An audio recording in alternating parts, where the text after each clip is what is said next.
Cinema already కమర్షియల్గా success sir. నేను ఇక్కడ కోట్లు వస్తాయని కాదు, కానీ కోట్ల హృదయాలను దోచుకుంటుంది ఈరోజు ఈ సినిమా.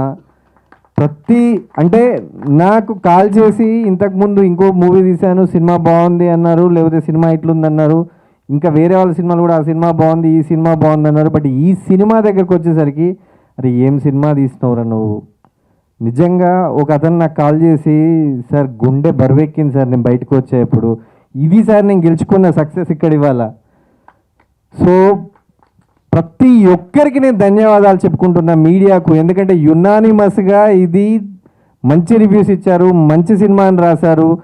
సో దానికి ప్రతి ఒక్కరికి నేను కృతజ్ఞతలు చెప్పాలనుకుంటున్నా. నేను ఎవరికి ఏం చేయకున్నా మీరు ఈ సినిమా గురించి బాగా మాట్లాడారు సార్.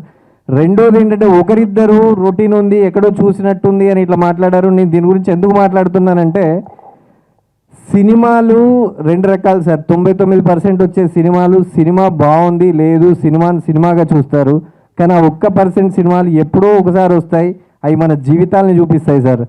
ఇది మన జీవితాలని రిఫ్లెక్ట్ చేసే సినిమా ఇది.